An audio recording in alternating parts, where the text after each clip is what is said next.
Be the early bird to catch the worm, or in this case, exclusive Kickstarter early bird specials. We're wrapping up a delectable package for those who scamper in the first during our initial 48 hours. Want to be in the know? Dash over to our Kickstarter notification page and sign yourself up to be the first to know when the gates of the zoo fling wide open for backers just like you.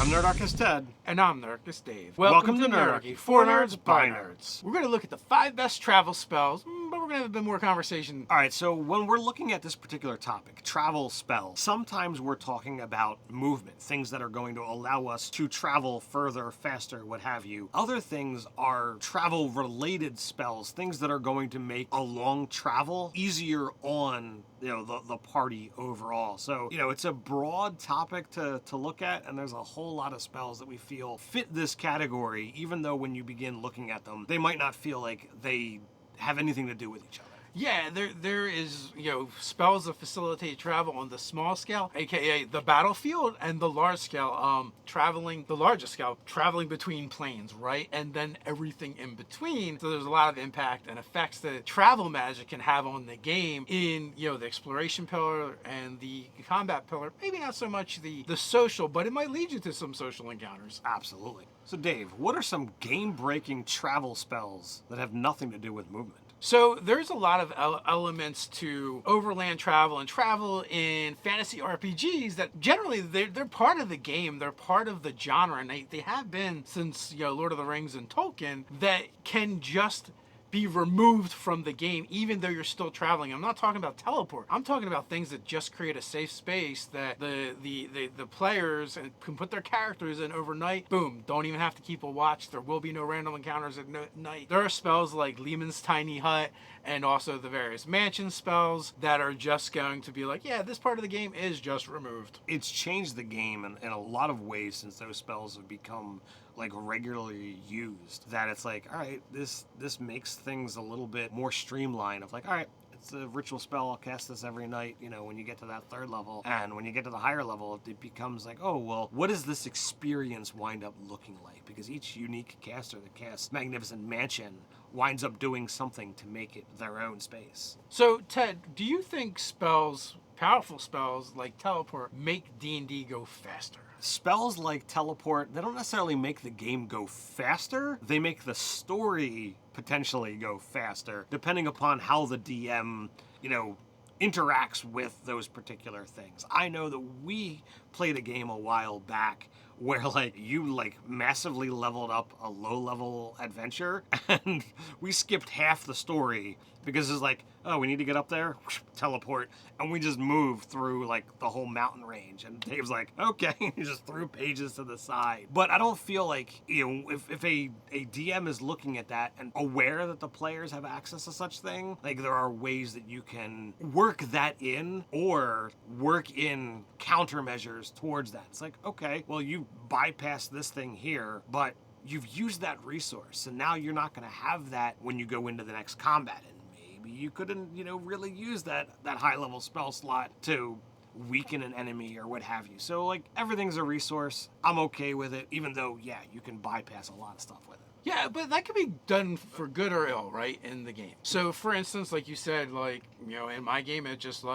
removed a bunch of encounters, right? Some threats that they're going to have to deal with in that sense. And it made it easier for the characters to get towards their objective. Now, it can make it harder for the DM in the sense where, they have to figure out, oh, what's going to happen now? Maybe they planned on a long travel series of adventures, but now the players have found a way to circumnavigate that and get there faster. So these things can be challenging for a GM, but the other side of that is, I know in the past you've talked about creating games where portals were a thing and a lot of portal travel would happen. So that, if, for instance, some players don't like the focus on that travel aspect of the game, this can get them there really fast, or maybe the GM doesn't like it. Or maybe you just want to be able to go to really different places fast, and the portals are going to allow you to do that. It's not so much about not having, lots of overland travel. It's get to the interesting thing, and then maybe the travel happens before they can go do the objective or get to the next portal or whatever. Yeah, that was basically the premise of my All-Wizard game. The players would literally get teleported to a space and have like a recall stone to come back to their safe location once they've completed their objective. I didn't need to draw the campaign out over,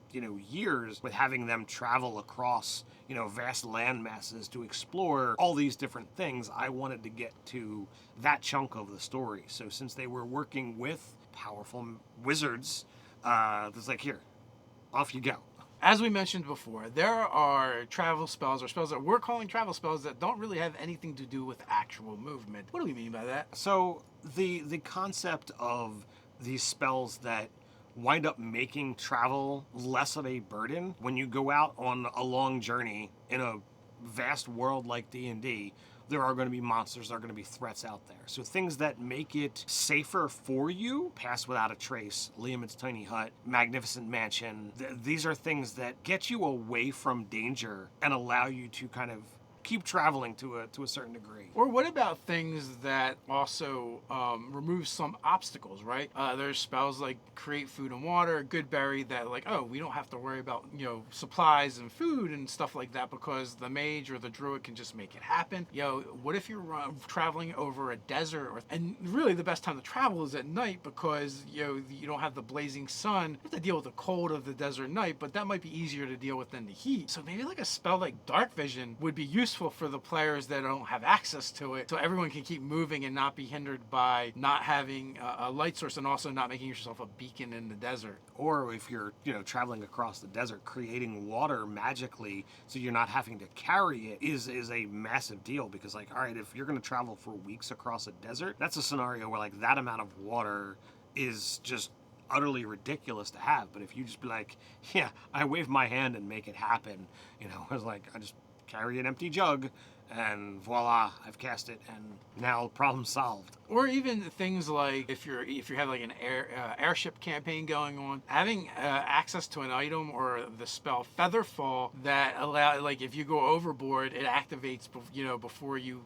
get so far above the ground, so that you don't have to worry about going splat. Now you may have other problems because your airship's all the way up there now, but you're not being dead isn't one of them. Yeah, that definitely allows travel to keep happening. All right, Ted, let's talk about our 5 top picks for travel spells. All right, so these are in no particular order, but first and foremost is going to be Goodberry. It's a low-level spell, and with a single casting, it creates enough nourishment for essentially 10 meals. For the day. Yeah. So 10 people can be fully nourished for a day. It's utterly game-breaking when you begin talking about travel, because, let's face it, a single, first-level character, or, a character who has access to a feed to be like, boom, I got this covered. I don't need to go find food. I cast a spell. Everybody, single berry, and that's it. You're good for entire 24 hours of food. Yeah, and the players can really metagame it too, because the berries last for 24 hours each. They also give you 1 hit point back, so they're going to be like, well, I'm not going to take all my nourishment for today until a crucial moment, like maybe they get dropped to 0, and it has the dual effect of bringing them back up with 1 hit point, and also now they don't need to eat or drink for the day. Utterly crazy. I think that one, thankfully, is not, anything that I feel it gets overused, but if you're playing a resource-driven game, or you're playing like a survival-style game, that one is becomes boom right to the top of the charts. Also, it's one of those spells I've seen often cast right before taking a long rest. Be like, yep, I'm just going to have a bunch of berries for the next day. Indeed. So next up is the fly spell, and this is more of an intermediate kind of travel spell, because you're not going to go far with it, you're not going to go long distances, but what you might do with it is overcome challenges that come up. Oh, there's a chasm over there. I cast fly. I fly across. Maybe it means you have to, maybe you can't cast it for everyone, but you might get a rope across the chasm so that other players can get it. You can use it to scout out because, maybe the GM describes something up in the distance. A plume of smoke seems to be coming from something burning. One of the characters casts fly, goes over there, comes and checks it out, comes back for scouting.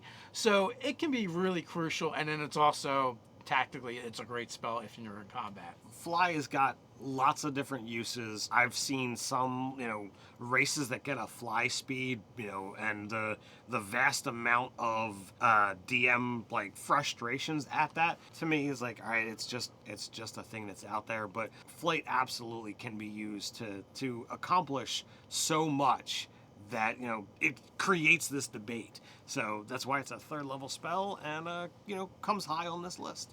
Next up is Commune with Nature. Commune with Nature is a really great spell because you kind of get to, well, commune with nature. You get to ask questions and be able to gather some information. So whether you're getting lore or whether you're getting things for, you know, just your natural survival, this is a way to really be able to aid in your party in so many different ways. Yeah, you can like determine things like bodies of water, buildings and structures, types of creatures. Literally, this is a great spell if you need to find a needle in a haystack. It's going to be able to help players circumnavigate different obstacles without ever getting anywhere near them. So the next one, we're lumping 2 together, and we've kind of already talked about it. So this is going to be, you know, Liam's Tiny Hut and Magnificent Mansion, because they just lock in the whole, I'm just going to put my feet up and rest, because you just become safe from, you know, any exterior threat. Yeah, there's not much to say about this one other than it does just create that safe space that the players can go to and not have to worry about random encounters throughout the night. I mean, maybe you can find something, you know, find interesting ways to muck with your players, but you're also going to use them sparingly, or it just seems like sour grapes from the GM if you're doing it every time. I don't really have much to say about this one. It's just pretty straightforward. Rest for 8 hours. Indeed. Now, you know, with the hut, I've pulled out the Whiz Kids spell effect, and it's tight fitting to put a group of 5 or 6 bodies into that little dome that you get. You can certainly narrate the elements of squishedness, of uncomfortability, the proximity of those who have been adventuring all day. So if you have a character that doesn't like to, shall we say, bathe, it could be possibly problematic. But once you start getting to the level of, you know, Magnificent Mansion, the castings that I've seen, like everybody gets their own room. You get to literally describe everything that's in it. So there it's like, all right, yeah, everybody There's gets drawn tubs with hot water in them. everybody gets their own, you know, tub and room. I mean, my character had their own freaking like forge set up. So it was like, all right, this is just amazing. Each player's character gets their own unseen servant masseuse, so you can have a lot of fun with it. Indeed. So the last one that we have is going to be what, Dave? Teleport. Now, we mentioned that earlier, you know, how it can just like, you know, work your way around things. We've had players in games set up teleportation circles that they can go back to and use over and over again. And once you start linking them to other teleportation circles, you're just going to get around and you can just remove the, you know, the overland travel, the sea travel completely. You know, like in my one game, we had we got a helm of teleportation. So like this was one of those things. Was like, all right, we're certainly paying attention to where we've been, and we've used it to great effect. But just because you've got the ability to move around does not necessarily mean that it's going to solve all of your problems. You know, a good thinking DM is aware of what their players' abilities are and works with that within the story. So players are always going to be able to be challenged, whether you're looking to, you know, travel or not. If you like this video, as well as all the content we put out on Nerdarchy.com, make sure you like, share, subscribe, even attune to that notification bell. Quick reminder, we drop new videos here on the channel weekly, so come on back, but you can't wait till then. Check the cards up here for your next Nerdarchy video. So until next time, stay nerdy.